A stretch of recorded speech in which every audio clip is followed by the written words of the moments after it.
naman po, kapag panahon ng tag-ulan, ano yung mga sakit na nakukuha natin? Number 1, ano po? Ano nanay? Dengue. Dengue, kasi yan binigay dyan yung papel. Dengue, leptospirosis, gastrointestinal infection, yung pagkakain, at saka yung usually yung influenza na tumatawag. Pero ang pagtutunan po natin ng pansin, yung nakakamatay, mabilis tayong mamatay. Hindi lamang sa mga matatanda, kundi pati rin sa mga bata. Lalo-lalo na dun sa mga batang maliliit. So, nandito po yung mga UST students para bigyan po kayo ng kaalaman para paano maiwasan ang hindi pagkakaroon ng or hindi pagkaroon ng infeksyon tungkol sa dengue. Kasi dalawa po ang dengue, ordinary dengue fever at saka dengue hemorrhagic fever. Yun po ang nakakamatay. So makinig po kayo para kasi may mga kaso po kayo na naitala dito sa barangay.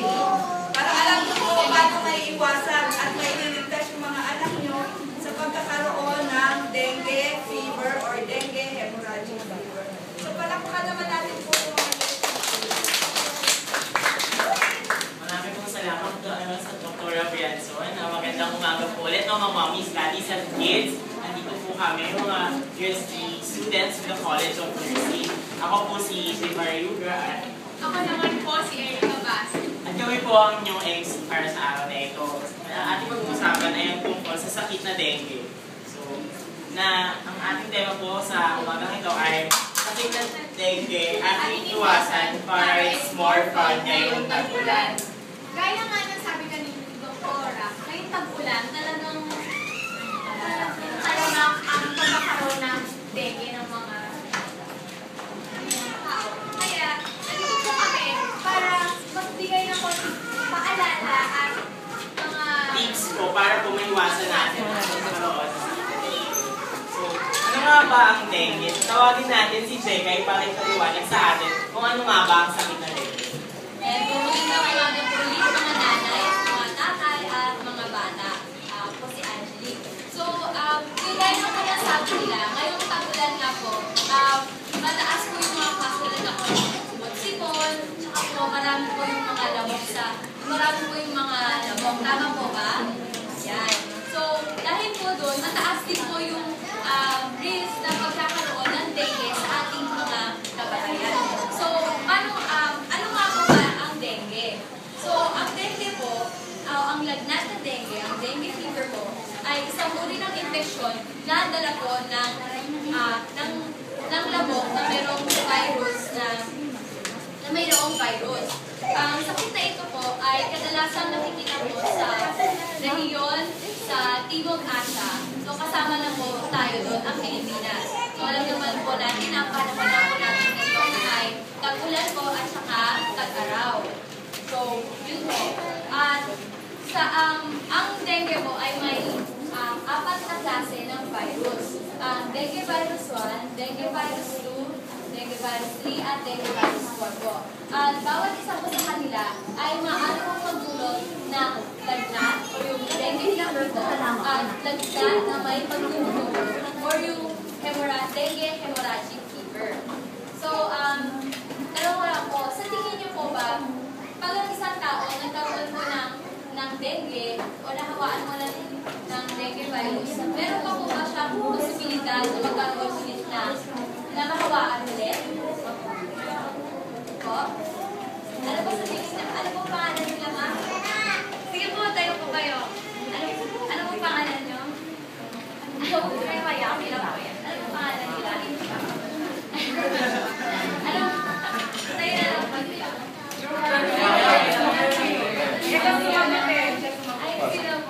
Ano po sa tingin nyo?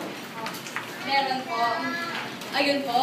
So, tama po yung sinabi ni ma'am. Meron po maaari pa pong mapawaan yung isang tao na nagkaroon na ng dengue dati. Ng dengue dati. Hindi po siya katulad ng tigdas. Familiar po kayo sa tigdas, di ba? Na kapag nagkaroon po yung nahawaan po yung isang tao ng tigdas dati, nagkaroon siya nun, hindi na po siya magkakaroon ulit nun, or hindi na po siya makakawaan.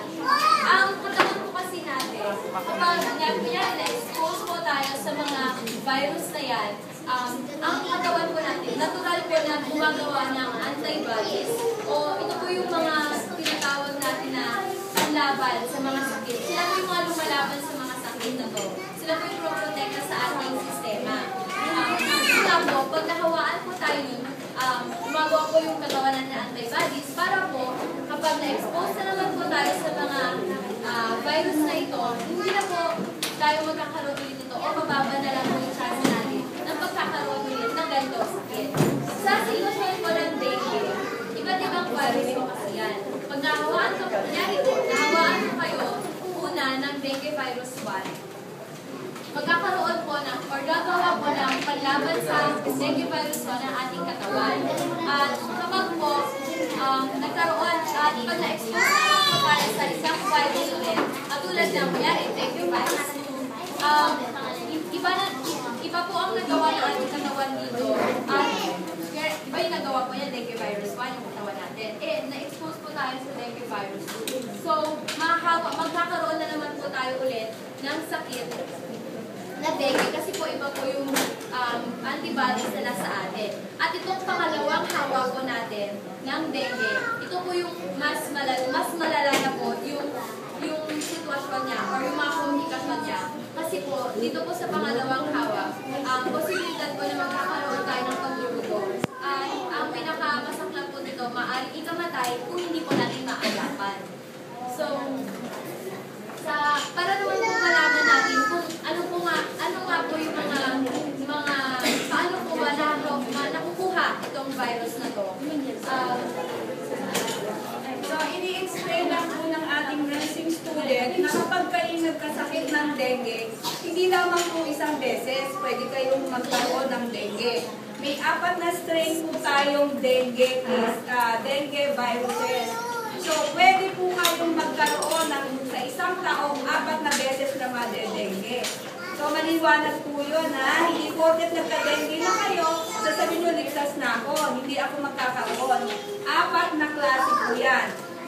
Maswerte kayo kung 4 na klase ng dengue viruses ay masurvive nyo. Kasi ang hanggang tumatagal po ang pagkakaroon ng dengue, lalong nagkakaroon ng matitinding komplikasyon. So, huwag nyo nang hintayin na yung 4 na yun, mapunta sa inyo or makuha nyo. Kasi usually, hanggang pangalawa lang, namamatay na yung pasyente. Walang nakakasurvive ng hanggang pang-4. So, yun po lang ang ibig niya sabihin. Na hindi ka mukha ng tigdas. Ang tigdas, kapag nagkaroon ka na at malakas ang resistensya mo, hindi ka na magkakaroon yan. Kasi meron tayong depensa ginagawa sa sarili natin pangangatawan. Yung tinatawag na immune system resistensya. Pero ang dengue, wala po. So kaya po nakakatakot ang dengue kasi 4 na beses kayo pwedeng magkaroon ng dengue. So maliwanag po yan na hindi po nagkaroon na kayo ng isa, ligtas na po kayo. Kaya ganun po ang massive information campaign na binabahagi sa inyo para makaiwas sa pagkakaroon ng dengue fever and dengue hemorrhagic fever. Po 4 ha? Salamat po, Doktora. So, para naman po malaman natin kung paano po natin nakukuha ang virus na ito, tawagin po natin yun sa paper. Good morning po. Ako po yung magtuturo sa inyo kung saan po ba nagpumalaan. Mami, sa tingin niyo po saan po ba nagpumalaan? Tama po. Marami pong uri na po nagdadala ng dengue. Pero dalawa lang po yung popular sa Pilipinas. Yung po yung babae, Aedes aegypti, tsaka babae, Aedes albopicus po. So, di-differentiate, tulong sa inyo kasi nag-aiba nitong dalawa po. Yung una po, Aedes aegypti. Ito po yung gumagalan po yung umaga. Masakit po simula pag sikat ng araw hanggang paglulusog. Kaya nga po sinasabi na ang dengue po nakukuha lang tuwing umaga. Pero nagkakamali po tayo kasi may bago po na-discover na ikalawang uli po ng lamok na Aedes albopicus. Ito naman po tuwing umaga saka tuwing gabi.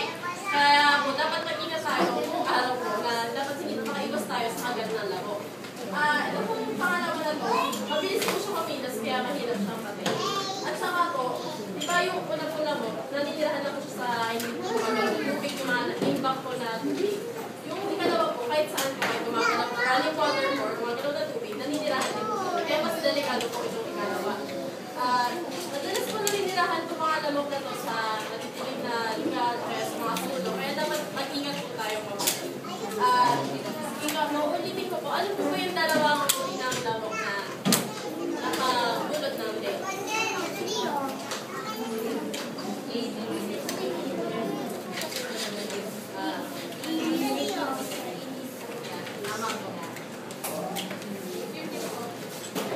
salamat Kate at Jeke sa pagbabahagi kung ano nga ba ang dengue at ano ang mga lamok na naghahatid.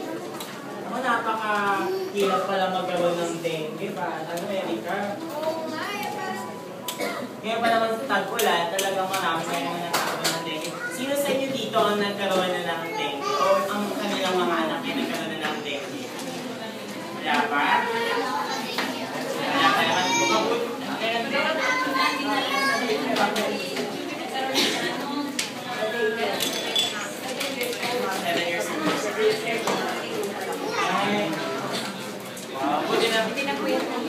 Mabuti naman po, hindi na po naulit. At mabuti po na isang kaso lang po ang meron dito dahil kasalamat po tayo dahil konti lang po nagkakaroon ng sakit na dengue. Pero talaga po ngayon tagulan, marami po ngayon ang puso-puso po ngayon ng dengue. Paano po ba natin malalaman ang isang tao kung meron na siyang sakit na dengue? kayo yung symptoms ng ang isang tao nagkakaroon ng dengue.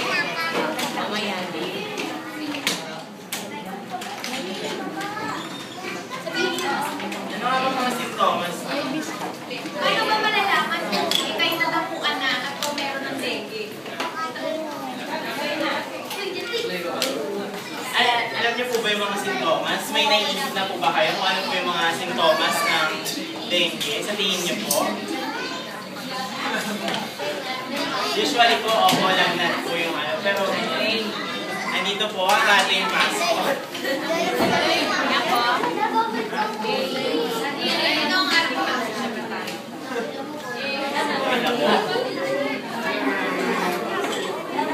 At tatawagin na po natin si Isabel para i-discuss niyo kung ano po yung mga sintomas ng dengue.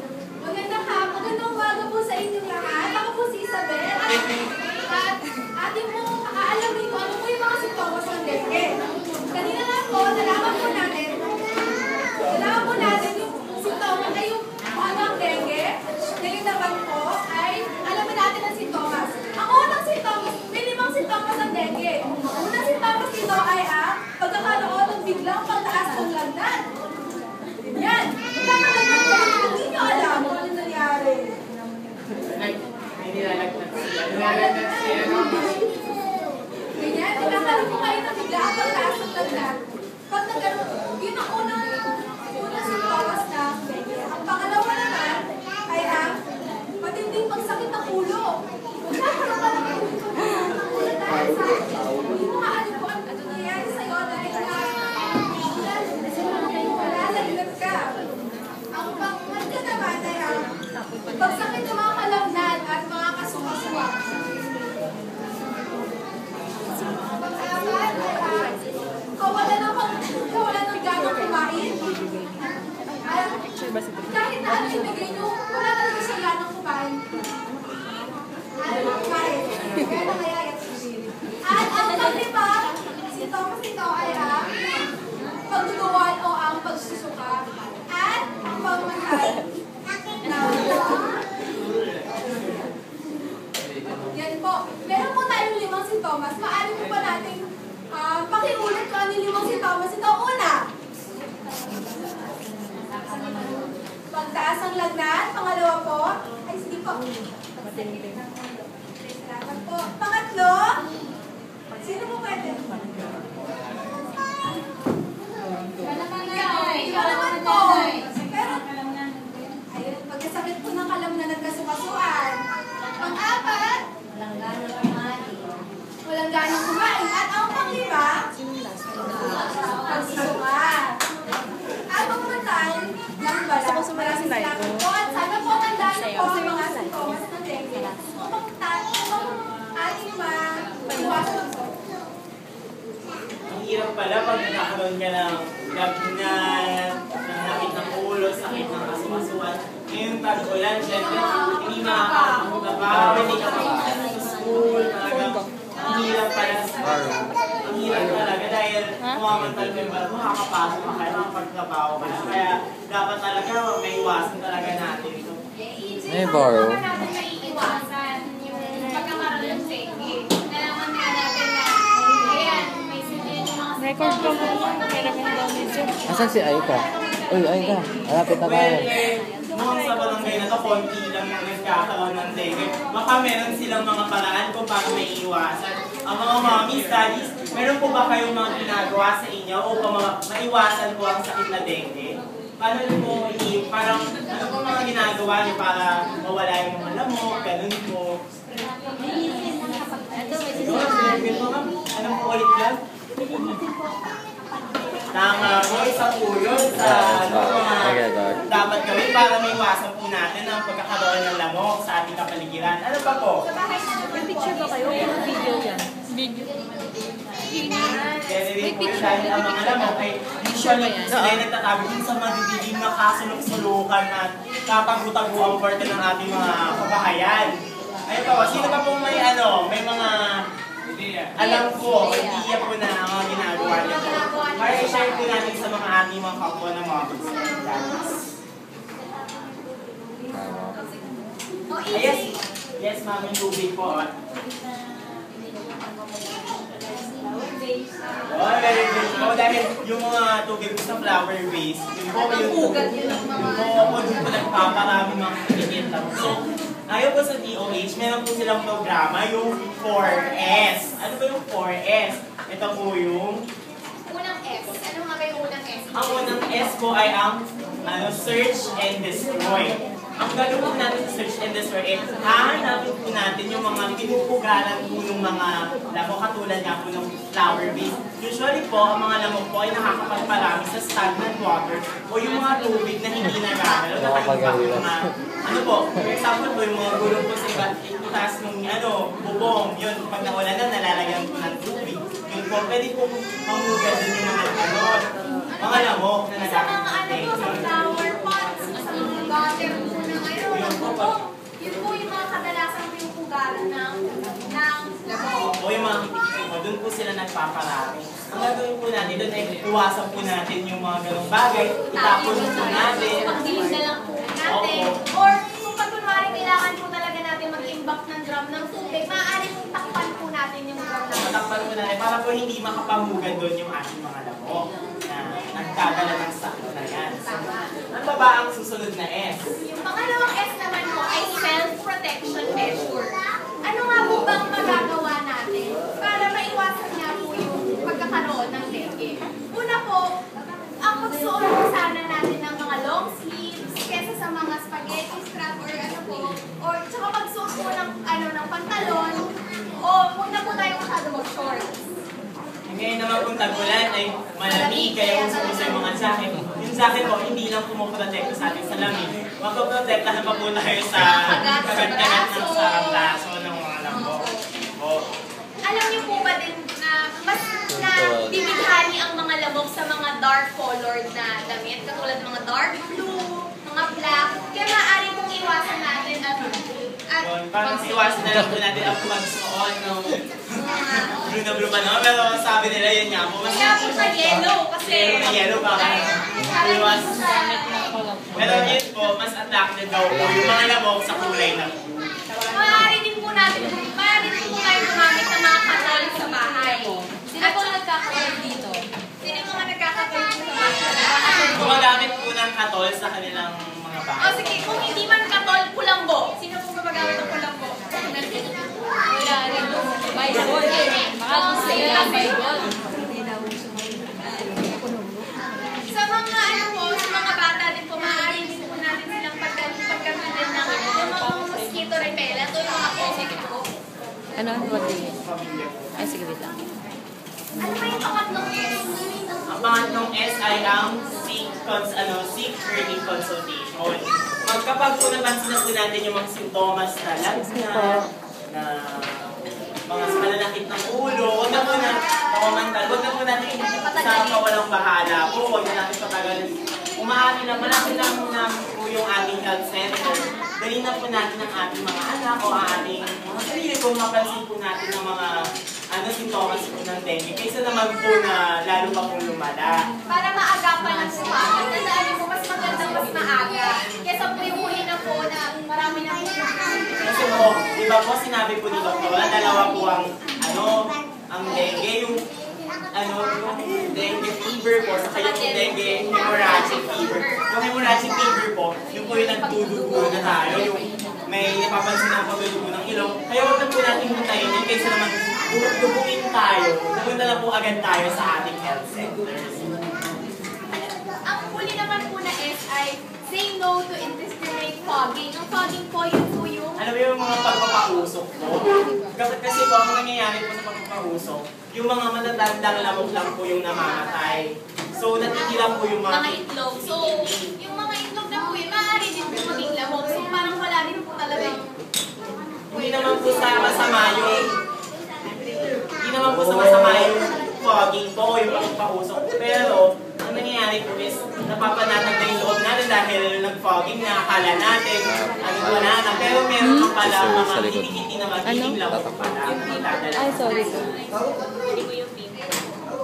So yun po ang ating apat na S na dala po sa atin na HR. Search and destroy. Pangalawa, self-protection. Pangatlo, Seek immediate consultation. Saka yung last Hanay, urong po kayo dito kung gusto nyo. Ay, hindi yung po makita. Ulo na lang po kayo dun.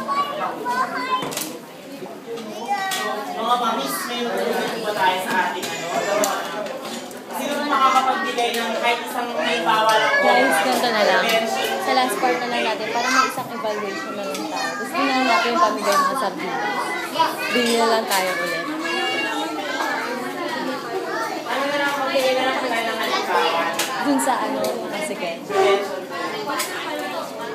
Sige, babalik na lang tayo. Paano tayo pupunta dito? Sige.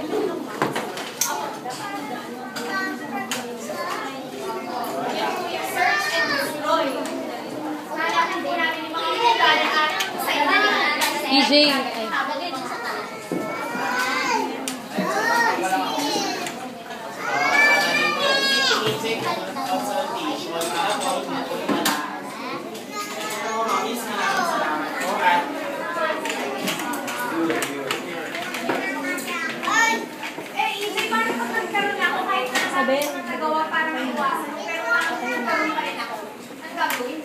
Pero ang mabuting balita naman, kapag sabi nga nadala na mas maaga, naagapan ng maaga, dengue, may magagamot pa ito.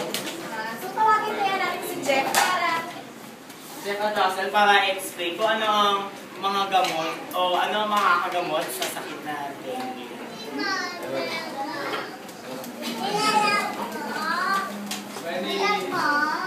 Okay lang po ba kayo dyan? Ang dengue po, na di ba alam mo natin na may ang dengue sa lamok. Ang mga lamok po, kunwari, meron may sakit na dengue, tapos bigla na nakagat po siya ng lamok.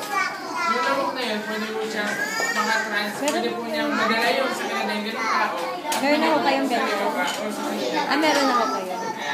Alala lang po na ang dengue po, hindi po siya nakakahawa ng tao sa tao. Kung hindi, lamok sa tao. So dito naman po siya para magbigay po ng lunas. Paano ba yung mga lunas sa dengue? So, gaya ng sabi nila kanina, galing sa virus ang dengue. So, ano ibig sabihin nun? Madalas po sa atin ay pag may konting lagnat, nag-antibiotic na tayo, or kaya kung ano-anong gamot. Ay, ang pinaka-mabuti pong gawin ay una ay punta na po tayo sa pinakamalapit na health center or hospital. Pag nalamdaman na po natin sa Thomas. Pero ano po yung pwede natin gawin habang di pa tayo makapunta or sarado pa ang health center? Pwede po tayong uminom ng paracetamol para po sa fever. Lagnat. Sa counter drugs po or nabibili po sa ating pharmacy na walang ayun. So, isa pa ay uminom po tayo ng maraming tubig. Ayun. So, tandaan nyo po, huwag na huwag po tayong mag-antibiotic or magbibigay ng reseta para sa ating sarili. Kumonsulta po tayo sa doktor. Tapos, ang isa pa po, yung sabi nga nila, ay ikaw ay mag-dugo. Ito po ay dahil pag meron ka pong dengue, bababa po yung ating platelet count. Ano po yung platelet count? Di ba pag napansin mo pag nasugat tayo, wala na lang kung gagaling, hinto po ang ating pagdudugo. Ang responsable po doon ay yung platelet natin. Ngayon, pag may dengue tayo, bumababa yun. Kaya mas sagot po natin, tayo magdudugo, ganun yung mga nangyayari sa dengue. Ngayon, ang karaniwang pong mali sa atin ay umiinom po tayo ng aspirin. Alam niyo po ba yung aspirin? Ayun, pag may nagawa po kayo ang aspirin po kasi ay nakakalab daw ng ating dugo. Madalas, ginagamit ko pag may lagnat tayo, gano'n. Pero, huwag naman po tayo pag sa tingin niyo po ay dengue na yun at na-diagnose na po kayo na may dengue. Huwag naman po tayong inom ng aspirin. Kasi, ito po ay nagpapalantaw ng ating dugo. Yun nga po, yung platelet na ay mababa. Pag uminom po tayo nun, mas makapadalas po, mas lalala po yung ating pagdudugo. Kasi, ang para sasabihin siya sabi lang po namin ay, ang dengue po, hindi po natin, ang pinaka-common na kailangan po natin gawin ay mawalain yung mga sintomas, katulad ng pagkakas sa ulo, yung sinabi lang po kanina, lahat. Pero, ang palaan po dapat, pero wala po sinabi ko dahil nga po virus ito, hindi po ma-effect po dito yung antibiotics. Kaya po dapat, pero ang pinakamabuti pong palaan ay consult na po kayo kaya tayo sa Kasi usually po ang ibibigay po, ang gagawin ko sa akin ay ibigyan namin square. Gusto yung lumapit sa kanya Para sa mamaya? fluid replacement po. Gusto nyo? Lapit kayo sa kanya mamaya? Pa-picture, gusto po nila lumapit? Lapit ka mamaya sa kanya pagkatapos nito.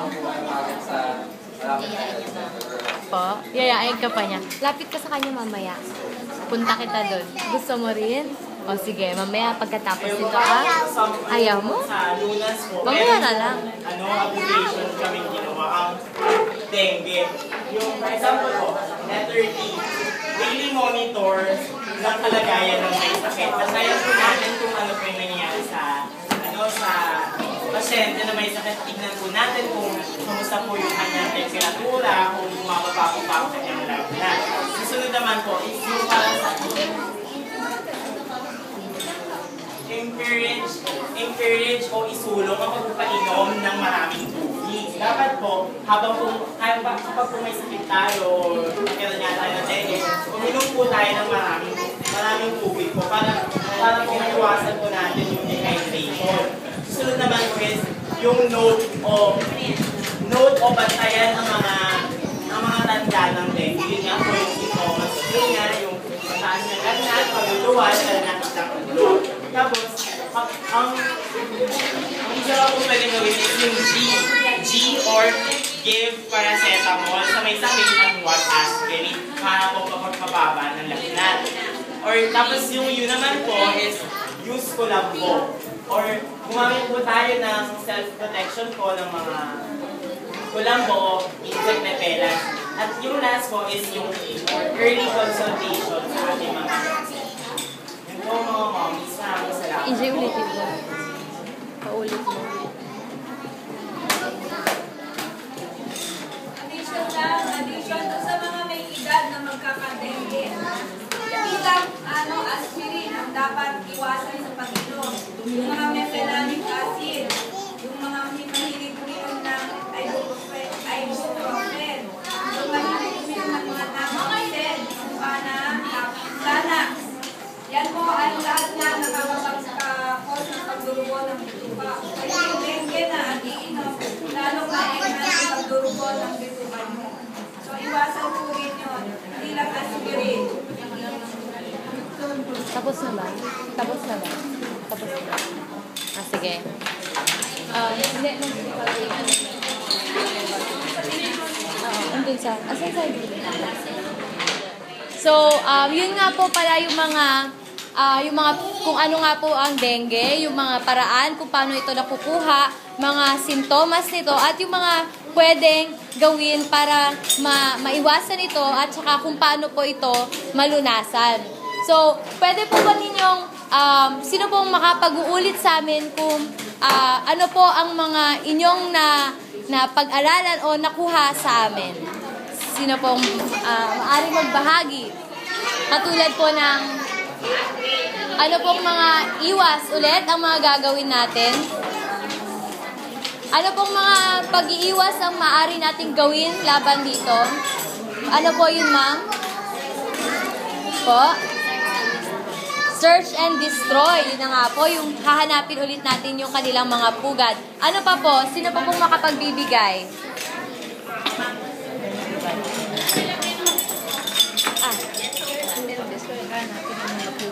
Saan nila hanapin ng mga pugad? Ayun nga po. Kailangan kasi